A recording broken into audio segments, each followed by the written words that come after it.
அனைவருக்கும் வணக்கம். நம்முடைய அட்னேட் பிசிக்ஸ் பை அருண் அப்படிங்கிற இந்த காணொளி சேனலுக்கு உங்களை வரவேற்கிறோம். இன்றைய காணொளியில நம்ம பார்க்கக்கூடிய கேள்வி வந்து வாயுக்களின் இயக்கவியற் கொள்கை, அதாவது கைனடிக் தியரி ஆஃப் கேசஸ் அப்படிங்கிற பாடத்திலிருந்து ஒரு கேள்வி. என்ன கேள்வி சார்? வாயு கலவை ஒன்று μ1 மோல்கள் ஓரணு மூலக்கூறுகளையும் μ2 மோல்கள் ஈரணு மூலக்கூறுகளையும் μ3 மோல்கள் நேர்கோட்டில் அமைந்த 3 மூலக்கூறுகளையும் கொண்டுள்ளது.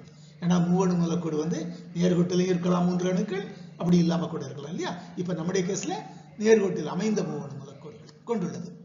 இவ்வாயு கலவை உயர் வெப்பநிலையில் உள்ள போது, ஏன் சார் உயர் வெப்பநிலை பார்க்கலாம் சரியா? வெப்பநிலையில் உள்ள போது அதன் மொத்த சுதந்திர இயக்க கூறுகளின் எண்ணிக்கை யாது கொடுத்துருக்காங்க சரியா? அப்ப இந்த μ1 μ2 μ3ங்கிறதுலாம் அந்த வாயில் இருக்கக்கூடிய மோல்கள், ஓரணு மூலக்கூறு, இரண்டு மூலக்கூறு, 3 மூலக்கூறுடைய மோல்கள், எத்தனை மோல்கள் இருக்கு அப்படின்னு கொடுத்துருக்காங்க. சரி, இதை என்ன கொடுத்துருக்காங்க? அது என்ன சார்? என்னங்கிறது என்னன்னா, நமக்கு அவகாத்ரோ எண் அப்படின்னு நம்ம படிச்சிருக்கிறோம். அது என்னது? எந்த ஒரு வாயுவாக இருந்தாலும், அது ஓரணுவோ ஈரணுவோ மூவணுவோ பல்லணுவோ எப்படி இருந்தாலும் அதில் ஒரு மோல் எண்ணிக்கையில், ஒரு மோல் அளவில் எத்தனை மூலக்கூறுகள் இருக்குன்னு சொன்னா அது எண்ணியே தான் இருக்கும். நம்ம படிச்சிருக்கிறோம். ஓகே, சரி. இப்ப இந்த கணக்கு எப்படி சார் போடுறது அப்படின்னு சொன்னா, மொத்த சுதந்திர இயக்கக்கூறுகளின் எண்ணிக்கை. இப்ப உதாரணமா இந்த ஓரணு மூலக்கூறுன்னு எடுத்துக்கிட்டோமே, அதுல ஒரு மூலக்கூறுக்கு எவ்வளவு சுதந்திர இயக்கக்கூறு எண்ணிக்கை இருக்கும் நம்ம படிச்சிருக்கிறோம். நமக்கு தெரியும் 3 மோனோ அட்டாமிக் கேஸ் ஓரணு மூலக்கூறு என்றால் அதற்கான சுதந்திர இயக்கக்கூறுகளின் எண்ணிக்கை வந்து 3. சரி, அப்ப நமக்கு என்ன சார் கேட்டிருக்காங்க? இங்க இருக்கக்கூடிய μ1 மோல்கள்ல மொத்தமா எத்தனை இருக்கும்? அதுக்கு என்ன செய்யணும்? μ1 மோல்கள்ல எத்தனை மூலக்கூறு இருக்குன்னு கண்டுபிடிக்கணும்.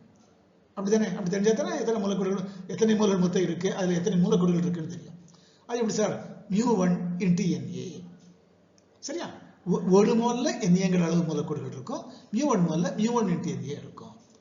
ஒரு மூலக்கூறுக்கு சுதந்திர இயக்கக்கூறுகளின் எண்ணிக்கை 3 அப்படின்னா மொத்தத்துக்கு எவ்வளவு சார்?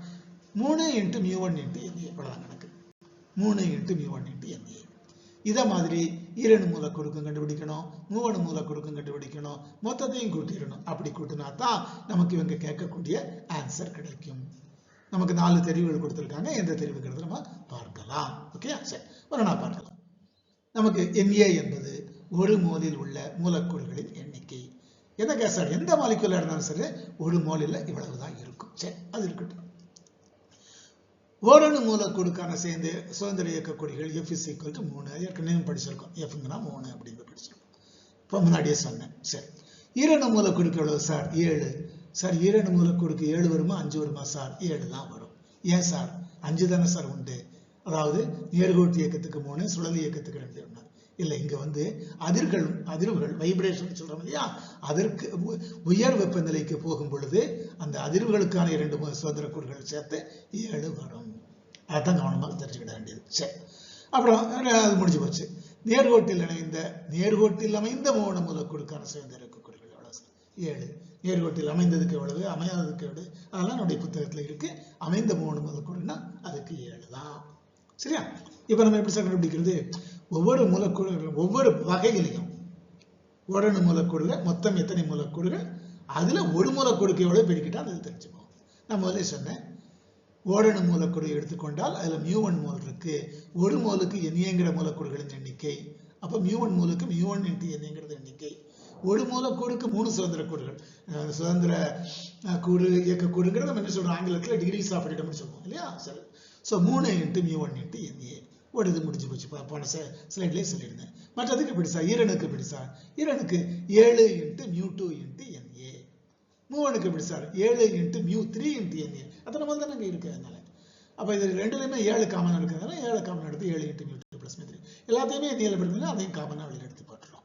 ஸோ மொத்த சுதந்திர இயக்க கூறுகள் = 3 × μ1 + 7 × μ2 + μ3 the whole × Na.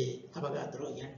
ஓகே, ஈஸியா? சரி, ஸோ இதே மாதிரி நம்ம வாயுக்களின் இயக்கவியல் கொள்கை, அதாவது கைனடிக் தியரி ஆஃப் கேசஸ் அப்படிங்கிற பாடத்துல அடுத்த காணொளியில வேறு ஒரு கேள்வி வந்து நம்ம பார்க்கலாம். அதுவரைக்கும் அனைவருக்கும் நன்றி, வணக்கம்.